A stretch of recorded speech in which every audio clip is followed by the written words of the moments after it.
राम जी के राम जी हमारे हम हमारे वो हमारे हम हमारे वो हमारे राम जी के राम जी हमारे हम राम जी के राम जी हमारे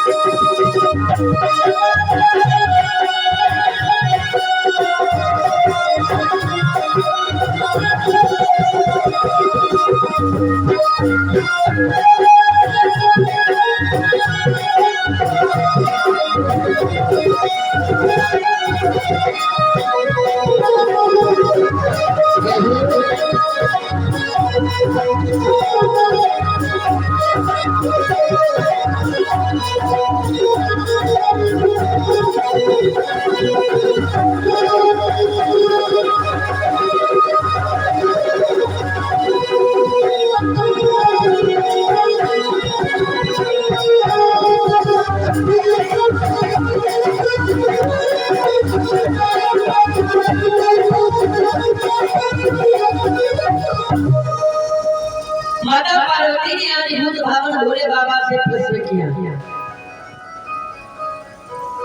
भगवान का अवतार क्यों हुआ? इस कारण भगवान ने अवतार लिया। कहने लगे राम जन्म के कई कारण, लेकिन कुछ कारण बता रहे हैं। एक बार की बात, नारद बाबा ने भगवान को श्राप दिया।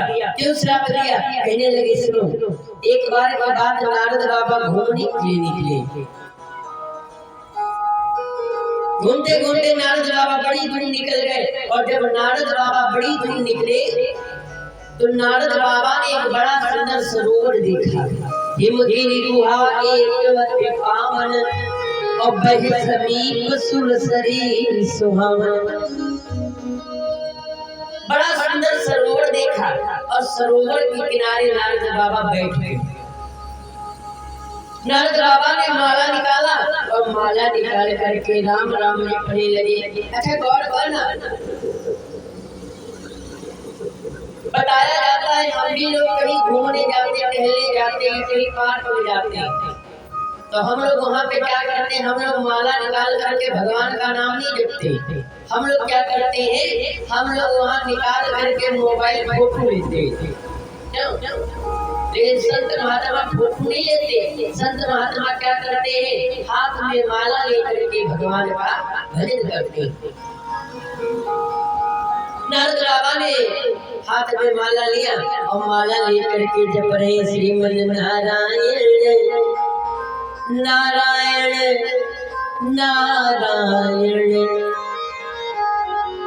हो नारायण नाम लेते हैं, पाप होत सब तारायण श्रीमन नारायण नारायण नारायण। अच्छा नारद बाबा जपने लगे, और जैसे ही नारद बाबा जपने लगे इतनी देर में महाराज इंद्र का सिंहासन हिला। मुनि गति देख सुने श्री नाना काम हरि बोल कीन सनमाना। महाराज इंद्र का सिंहासन हिला, और जैसे ही इंद्र का सिंहासन हिला महाराज इंद्र ने क्या किया? कामदेव को बुलाया और कहा जाओ जाकर के नारद बाबा की तपस्या को भंग करो। जाकर कामदेव आया और आकर के नारद बाबा की तपस्या को भंग करने लगा। सुंदर सुंदर अप्सराएं लेकर के आया।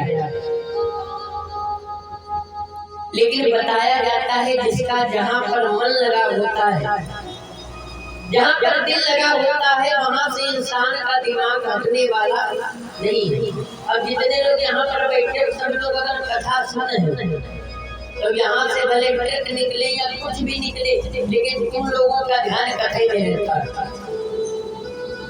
अब नारद बाबा कोई लीला कामदेव की नहीं व्याप पा रहे हैं। गोस्वामी बाबा ने लिखा है कि काम मुनहि न व्यापी निज भव डरे मनोभव पापीना सिया राम जय जय राम राम सिया राम जय जय राम मंगल भवन अमंगल हारी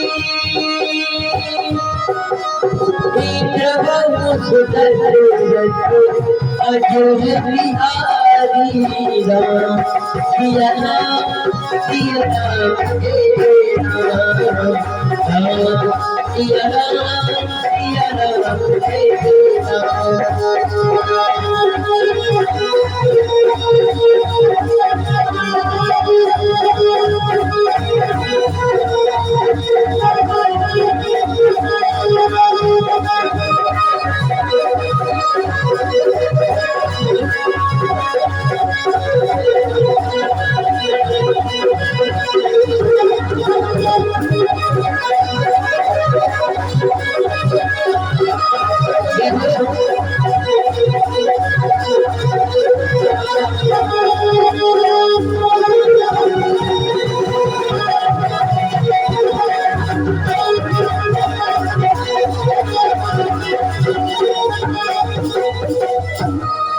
नारद बाबा के ऊपर कामदेव ने कोई लीला नहीं व्याप पाई और जब कोई लीला नारद बाबा के ऊपर नहीं व्यापी तो नारद बाबा ने आखिरी में हाथ में माला लेकर के राम राम जपना चालू किया, लेकिन कामदेव ने क्या किया, नारद बाबा के चरणों में प्रणाम किया।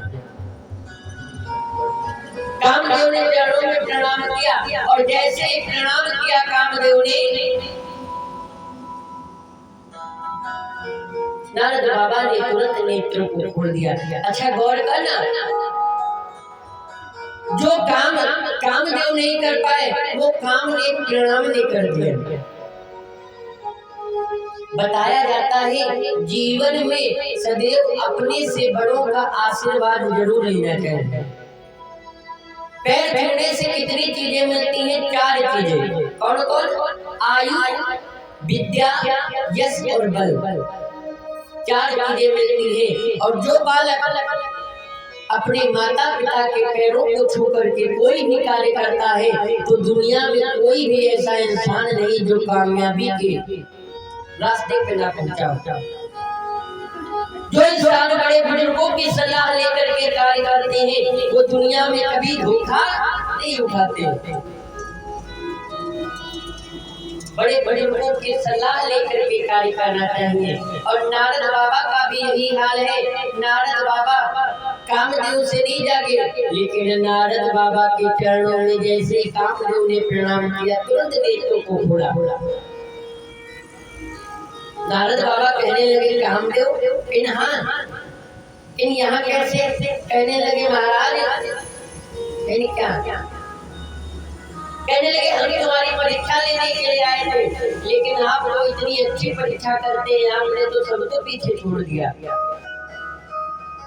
नारद बाबा को घमंड होने लगा, क्योंकि बताया गया है जो आदमी अपनी तारीफ सुन करके खुश होने लगे उसके घमंड के लक्षण आने लगते। नारद बाबा बड़ा खुश होने लगे धीरे धीरे, लेकिन कामदेव ने चलते समय बताया। कहने लगे सुनो नारद बाबा। कहने क्या?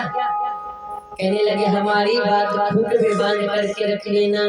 क्या? कहने लगे सुनो, जो बात ये तुम हमको बताया है, हमने तुमको बताया है, ये कभी भी किसी के आगे मत बताना। अगर तुम किसी के आगे बताओगे तो फंस जाओगे, किसी के आगे मत बताना। नारद बाबा ने कहा हमको क्या बताने का जरूरत पड़ी, हम किसी को नहीं बताएंगे। नारद बाबा यहाँ से चले, लेकिन किसी किसी की आदत होती है कि बात पचती नहीं। क्यों? ऐसे बहुत लोग होते हैं अगर बात जान पाए तो 1 से 2, 2 से 3, 3 से 4 और 4 से कहो पूरा जिला जान जाए।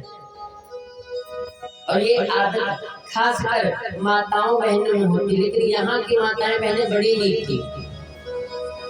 हाँ इतने लोग आते हो तो कम पड़ जाओगे, बुराई ना करें। लेकिन कोई की आदत है, सबकी नहीं बात हो रही। माताओं बहनों की आदत होती। अच्छा, अब नारद बाबा का यही हाल। नारद बाबा सोच रहे किसको बताएं, कैसे क्या बताएं। अब नारद बाबा ने क्या किया, बैठे बैठे सोचने लगे, जौन कामदेव से हाथ में चलो उन्हीं के पास चले। जो कामदेव से हार चुके हैं उन्हीं के पास चले। जैसे इतना कहा कामदेव के पास, कामदेव महाराज ने कहा तब बताना नहीं, अब यहाँ से चले भोले बाबा के पास। अरे पार्वती माता कहने लगी, गुरुजी बहुत दिन बाद आए, क्या बात है? नारद बाबा के मन में घमंड है। नारद बाबा कहने लगे, बेटी क्या बताएं, टाइम नहीं मिल पाता। अच्छा दिन, हाँ, और हमने तो इतना बड़ा कार्य किया है कि जो कार्य तुम्हारे पति देवता ने कर पाए वो कार्य हमने कर दिया। अरे माता पार्वती ने कहा, क्या किया तुमने? हमने कार्य किया है वो भोले बाबा कामदेव से हारी मान चुके थे। भोले बाबा तो तपस्या कर रहे थे, तब सवती सरनैन उभारा तब से काम भयो जल छाड़ा, लेकिन उसी काम को हमने जीत लिया। जैसे इतना कहा हमने काम को जीत लिया, तब तक भोले बाबा आए, माता पार्वती उनको बताने लगे, कहने लगे, सुनो गुरु जी ने कितना बड़ा काम किया है, बता रहे हैं हमने कामदेव को जीत लिया, तुम्हारे मान चुके। भोले बाबा ने कहा, नारद बाबा कहीं क्या, कहीं जो ये बात तुम हमको बता रहे हो, कहीं क्या कि बार बार बिन मौनी तोरी, बार बार बिन मौनी तोरी, किया कथा सुनायो। श्री राम जय राम जय जय राम जी, श्री राम जय राम जय जय राम जी, जय श्री राम जय श्री राम जी, जय श्री राम जय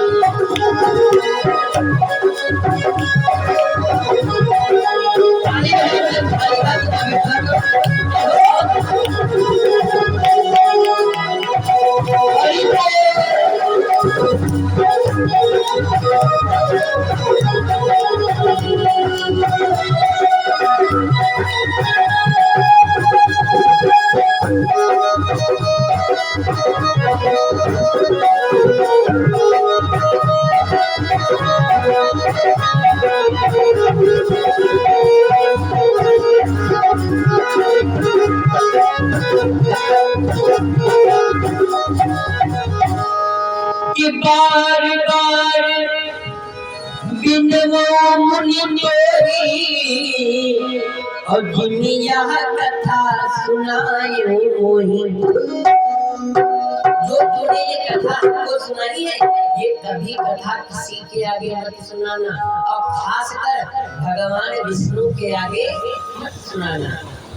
नारद बाबा जैसे इतना सुना, नारद बाबा कहने लगे, हमको बताने की क्या बोला, हम नहीं बताएंगे किसी को, हम जा रहे। नारद बाबा यहाँ से चले। नारद बाबा चलते चलते आए, और नारद बाबा चलते चलते आगे के बैठे, लेकिन मन में ख्याल आ रहा है कोई फिर बताए चलते। बताया गया है कि कोई कोई की आदत होती, दिल नहीं मानता।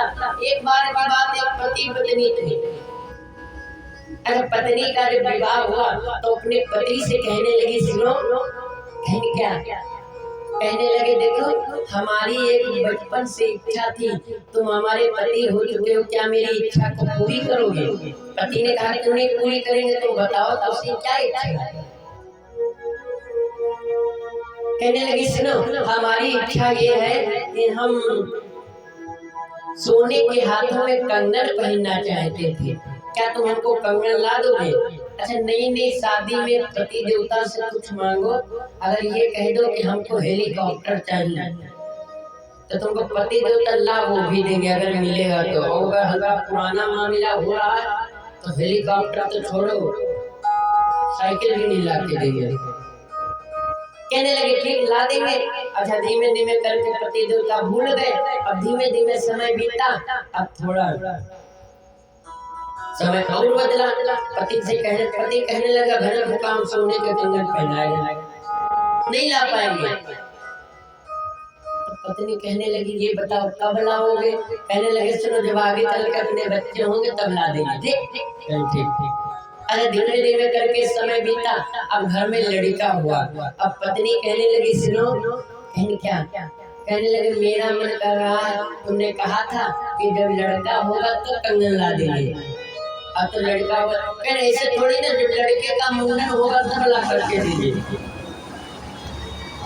अब ये बेचारी मुंडन की रास्ता देखिए, अब 2 महीना 2 वर्ष 2 महीने का हो गया, 3 साल का हो गया। अच्छा मुंडन का जब नंबर आया तो कहने लगी सुनो तुमने कहा था मुंडन में ला देंगे। कहने अच्छा इस बार छोड़ दो, अगली बार पक्का बात है कि हम तुमको कंगन ला के देंगे बेटे की शादी में। बहुरिया को भी मुंह दिखाई देंगे और तुमको भी उसी समय दे देंगे।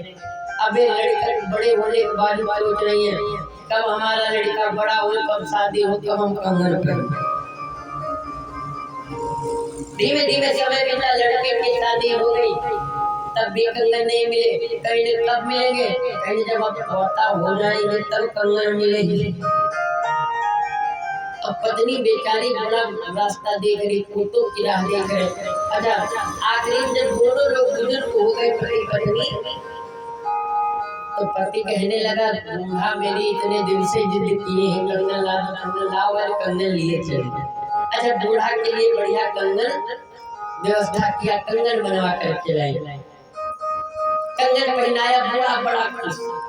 अच्छा बूढ़ा माता बड़ा खुश, लेकिन एक बात है तब के जमाने में, आजकल के जमाने में तो रेक और बैंक सब चलता है, लेकिन तब के जमाने में बैंक नहीं चलते थे, चलती ना नहीं। तब के जमाने में सोना चांदी होता था तो ये कहाँ रखे जाते थे? धरती खोद करके मिट्टी के बर्तन में। तो चाचा ऐसा है कि नहीं? मिट्टी के बर्तन में करके जमीन में गाड़ दिए जाते थे और उसमें चोरी भी बहुत होते थे। आजकल के जमाने में चोरी कम होती, लेकिन तब के जमाने में चोरी कैसे होती थी? पीछे से दीवार काट करके घर में, जिसको कहा जाता है सेंध लगा करके। पति ने कहा सुनो जितनी देर हो उतनी देर पहन लो, और अगर तुमसे कोई ये पूछे ये कंगन काहे के है तो फिर तुम इतना बता देना ये कंगन काहे के है, तुम बता देना ये गिलट के है, तुम ये ना बताना सोने की बड़ी चोरी होती। लेकिन हमको बताने की क्या जो हम क्या लुटवा देना चाहते, कंगन हमको नहीं बताएंगे कैसे। पति देवता काम करने चले गए। अब ये कंगन पहने बैठी, लेकिन मन हो रहा कि कोई पूछे हो ये कंगन कितने की है, हाथ में लिए बैठी। अब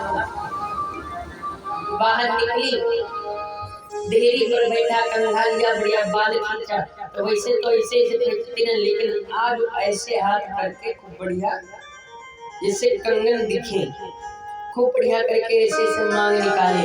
जो रास्ते में निकले उसे कहे हाल चाल पूछे, कोई हमारे कंगन देखा पूछे कि कंगन कितने मिले, लेकिन कोई नहीं पूछ रहा। पानी भरने गई कुएं में, और जब पानी भरने गई तो वैसे पे ऐसे भर लेती थी, लेकिन आज जब पानी भरने गई तो मार हाथ ऐसे ऐसे करके खींच रही, कोई नहीं पूछा। अब ये बड़ा उदास, हमारे कंगन कोई पूछना नहीं चाह रहा, हम कंगन बताना चाहते किसको बताएं। अच्छा घर के बाहर पड़ा रहा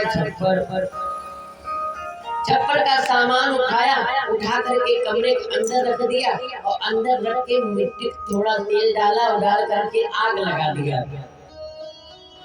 जैसे ही आग लगाया, आग लगी, जलने लगा, और जब छप्पर जब जलने लगा तो अब ये रोना शुरू किया। और रो कैसे रही? लुट गए, बर्बाद हो गए, कुछ नहीं रहा। सब आगे बुझाने लगे। तब तक एक पड़ोसी कहने लगे दीदी यूँ बताओ हाथ कंगन कब लीजिए, करते किए ना। तो दीदी कहने लगी यार बात अगर तुम पहले पूछ लिए होती तो हमारा इतना छप्पर न बड़ा होता, इतना अच्छा छप्पर न मिला होता अगर ये बात तुमने पहले पूछ ली होती। वही हाल नारद बाबा का। अब नारद बाबा का मन हो रहा किसको बताएं, किसको बताएं, किसको को बताएं। अब नारद बाबा ने क्या किया, हाथ में बीड़ा लिया और बीड़ा लेकर के करते ही क्या कि एक बार कर तल बजे बीड़ा, एक बार कर तल बजे बीड़ा।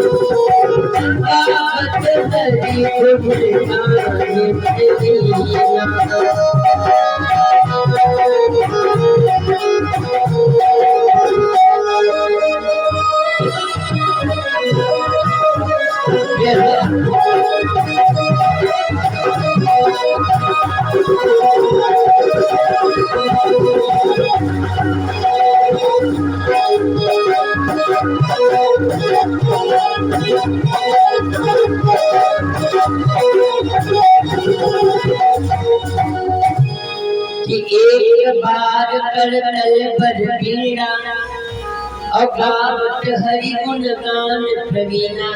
भगवान का नाम लेते लेते कहाँ पहुँचे, क्षीर सिंधु कौड़े मुनिनाथा, जहाँ बस श्रीनिवास सुति माता।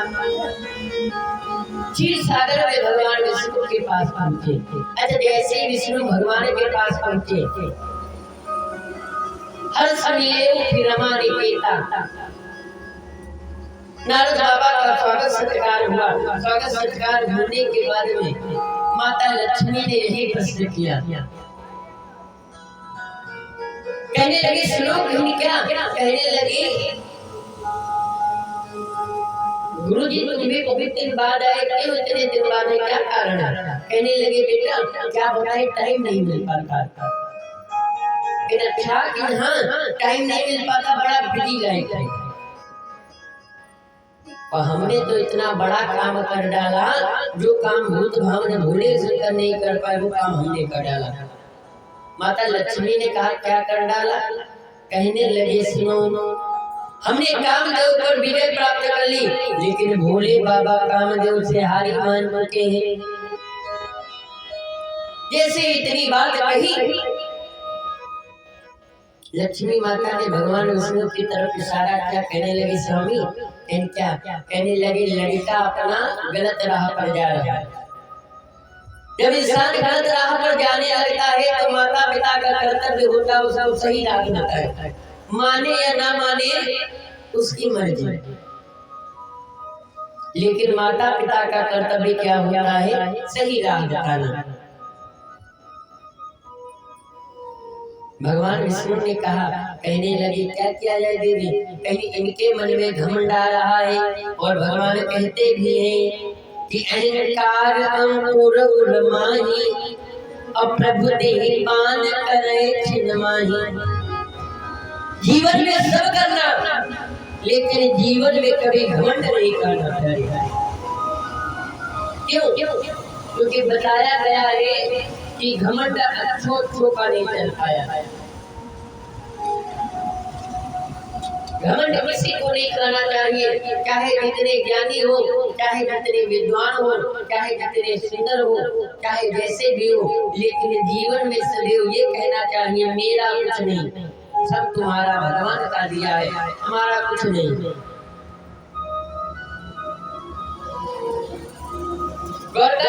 हम यहाँ पर बैठ करके कथा सुनाते हैं, क्यों?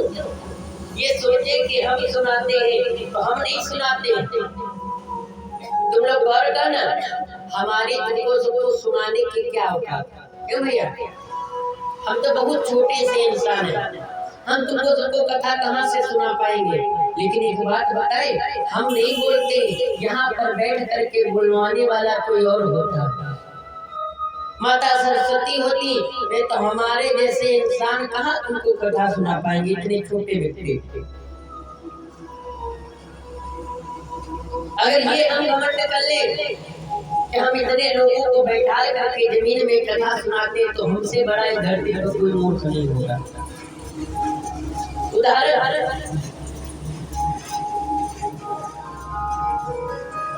बताया गया है। जीवन में घमंड किसने किया? रावण ने घमंड किया, लेकिन रावण का भी घमंड नहीं चल पाया। जीवन में सब करो, लेकिन जीवन में कभी घमंड नहीं करना चाहिए। आज नारद बाबा सारा हाल बताया।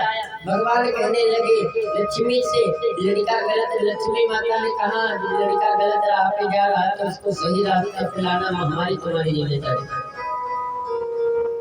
नारद बाबा ने सब बात बताई, और जब सब नारद बाबा ने बात बताई, अब नारद बाबा यहाँ से चलने लगे। और जैसे ही नारद बाबा यहाँ से चले तो भगवान ने अपनी माया फैला दिया। कैसी माया? कि बिरजो मगम नगर सत्य जो जन विस्तार श्रीनिवास पुरते अधिक रचना विविध प्रकार तो रामा रचना विविध प्रकार।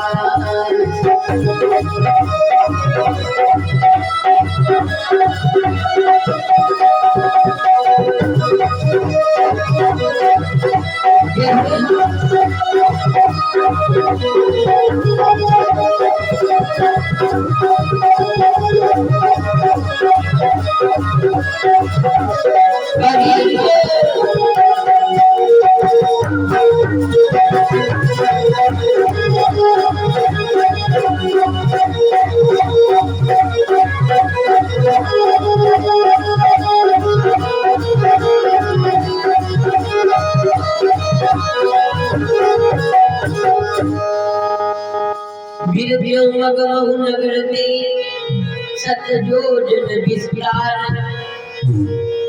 श्रीनिवास पुरते अधिक रचना विविध प्रकार। अच्छा गौर करना, भगवान विष्णु ने क्या किया?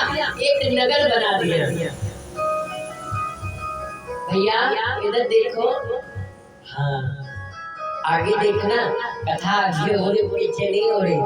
गौर करना, भगवान विष्णु ने नगर बनाया, नगर का नाम है श्रीनिवास। इधर देखो, अभी पूछेंगे तो मुझे याद रखना। हाँ। नगर का नाम है श्रीनिवासपुर, राजा का नाम है शीलनिधि, और राजा के एक बिटिया है जिसका नाम है विष्णुमोहिनी। अब बताओ नगर का नाम क्या था? क्यों भैया?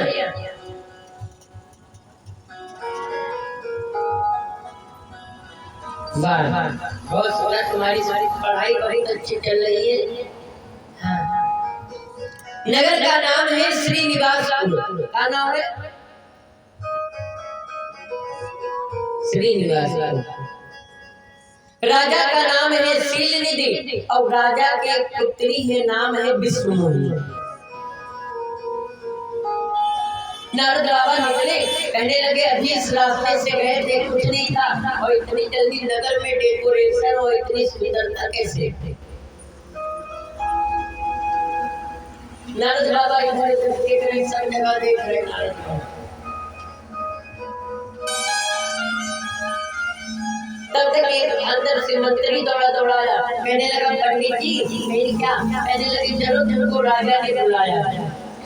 पंडित जी अंदर गए, पंडित जी का स्वागत हुआ, बैठा ले गए पंडित जी। नारद बाबा ने कहा बताओ क्या कार्य है? कहने लगे महाराज कार्य कुछ नहीं, कार्य बस इतना है, मेरे घर में एक बिटिया है। तो कहीं बिटिया का स्वयंवर होने को है। और महाराज हमारी बिटिया के हाथों को देखो, और हाथों को देख करके बताओ उसका पति कैसा मिलेगा, कैसा पति हो? नारद बाबा ने कहा बुलाओ क्या किया? ए भैया नारद बाबा ने क्या किया? नारद बाबा बिटिया को बुलाने को कहा, और जैसे ही बिटिया को बुलाने को कहा बिटिया आज सामने आई। बिटिया सामने आई, और जैसे ही बिटिया सामने आई लिखा गया है क्या? कि जिसे चंद्रवती की चंद्र छटा तो चांद को चकित कर जाए